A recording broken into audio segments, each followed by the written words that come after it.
In this video, we're going to go over how to use FileZilla from the beginning.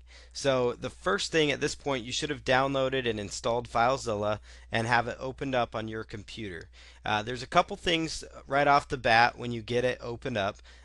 You've got up here, you can actually resize the box. You can have it take up the whole screen, or you can have it take up part of the screen.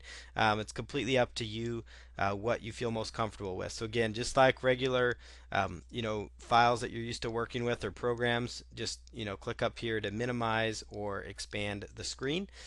And then after you get it comfortable, so you can either center it by moving it around, after you get it in a comfortable place, it's time to go through the first part of the process, which is to actually input your web hosting information. So where you go to do that is up here right under the file menu. You're going to see an option that looks kind of like a computer, almost like a desktop thing or a little server icon. We're just going to click on that right to the left, that little icon there right here, and you're going to select new site. So you're going to choose new site, and right here, where it says new site, I would just put in the name of your hosting, the main domain name that you're working with. So you could choose, or your web hosting account. You could even call it, HostGator1 if you have a couple of them. That's completely up to you, but at least this way you can kind of familiarize yourself with what the website is. The next thing you're going to do, it's going to ask for your host. And right in here, this is where you're going to put the domain that's on your HostGator account or your Bluehost account or your Buy Web Hosting or whichever hosting company you're using, IX Web Hosting.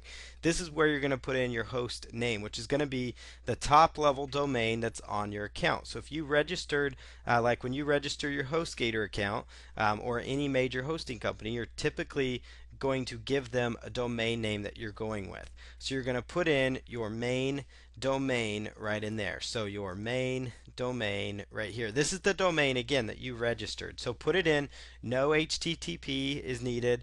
No www, just yourdomain.com. And as far as protocol goes, just to choose file transfer protocol, which is selected. Encryption, I typically just keep it as use plain FTP. This part is important. It says logon type. You want to choose normal, and you want to put in the username that is given to you by your hosting provider. This is going to be found in the email that you get after you sign up with your web hosting company. They're going to give you like a username or a login name. So if you go to, like with HostGator, you go to yourdomain.com/cpanel. This is actually going to give you, this is the username that you're going to input to get into your cPanel. That's what it is most of the time. If for some reason you can't find this information, all you have to do is call your web hosting company, and they are more than happy to assist you with getting it going. So what you're going to put in here is, let's just put in whatever username you have. Typically, it's like, be part of your main domain. So it might be something like that, or it could be an actual username that you actually set up with them. So it could be like, jsmith123. And then as far as password goes, this is the password, just like with the cPanel, the same password you use to get into cPanel, the same password you set up when you got your hosting, or the same password they gave to you. That's what goes in here. So we'll put in, your password here. And then all you have to do to make sure it works is choose connect. Now you'll notice here mine's going to say critical error, could not connect, because I did not, of course, I just made up the data there.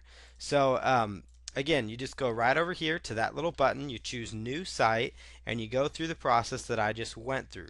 Now I'm going to log into one that I'm familiar with, that I use. This is my Bluehost account, and you'll notice how my username is set up, and we're just going to choose connect.